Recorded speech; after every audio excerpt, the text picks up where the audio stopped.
એક નવી વાત કહેવી છે.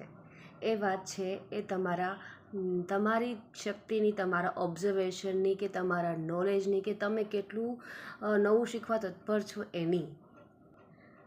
એના માટે મારી પાસે કોઈ પરફેક્ટ વર્ડ નથી, પણ જ્યાં સુધી તમે કોઈ નવા એરિયામાં એન્ટર થાઓ છો તો લોકો તમારી સાથે કેવી રીતે બિહેવ કરશે એ તમારા પર બહુ ડિપેન્ડ કરે છે.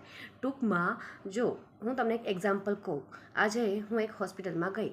ત્યાં મને ગળામાં સોર થ્રોટ પ્રોબ્લેમ હતી, જેના માટે ટૂંકમાં મને ગળામાં દુખતું હતું અને કફ થઈ ગયું હતું અને એવું બધું. તો એ માટે હું હોસ્પિટલમાં બતાડવા ગઈ હતી. ત્યાંની મને કાંઈ ખ્યાલ નહોતો કે મારે ક્યાં બતાડવાનું છે અને ક્યાં જવાનું છે અને આગળ શું પ્રોસિજર છે. પણ જ્યાં જે પરિસ્થિતિમાં હું હોઉં એ પરિસ્થિતિમાં મારું તો 100% ઓબ્ઝર્વેશન હોવું જ જોઈએ. આજુબાજુમાં શું થાય છે, આના પછી મારે શું કરવાનું છે, હા એ બધું મારે જ જાણવું પડે. એ મને કોઈ આવીને સામેથી તો ન જ કહે.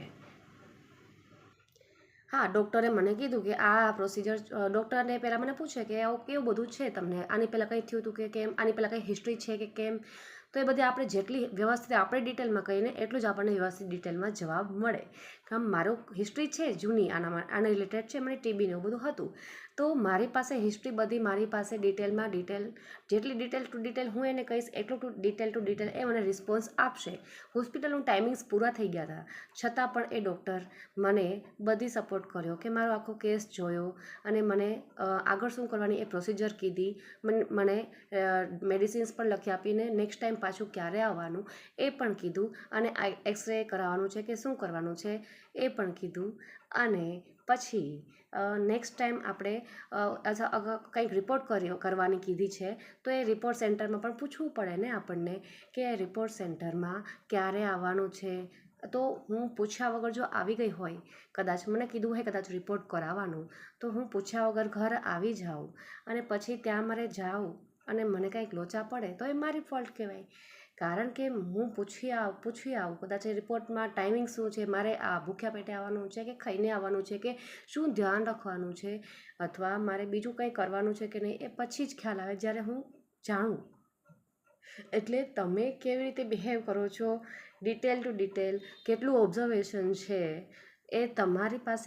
તમે જેટલું વધારે ડિટેલમાં જાશો, વધારે ઓબ્ઝર્વેશન રહેશો, જે જગ્યાએ છો ત્યાં 100% હાજર રહેશો ને, તો સામેવાળા જે પણ હશે ને, ભલે એ ભણેલા હોય, સ્ટાફ હોય, કે સિક્યુરિટી ગાર્ડ હોય, કે ગમે હોય, એ તમને રિસ્પેક્ટ કરશે, કારણ કે તમે એકદમ ક્લિયર છો.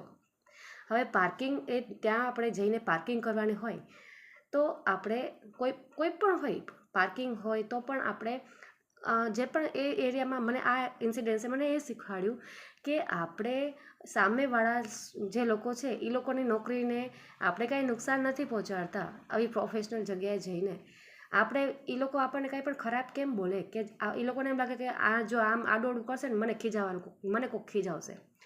આપણે એ લોકોની લાઈફમાં ક્યાંય આપણને ના નડીએ. આપણે ક્લિયર કરવાનું કે મારે શું કરવું છે, ભાઈ મારે અહીંયા બતાડવાનું છે તો હું ગાડી ક્યાં મૂકું, અથવા મારે અહીંયા જવાનું છે તો હું લાઈનમાં ક્યાં ઊભું. એ બધું આપણે ક્લિયર કરીએ ને તો આપણને આવી જગ્યાએ તો કોઈ ખીજાય નહીં, સામેથી રિસ્પેક્ટ મળે ને કોઈ સામેથી સપોર્ટ મળે.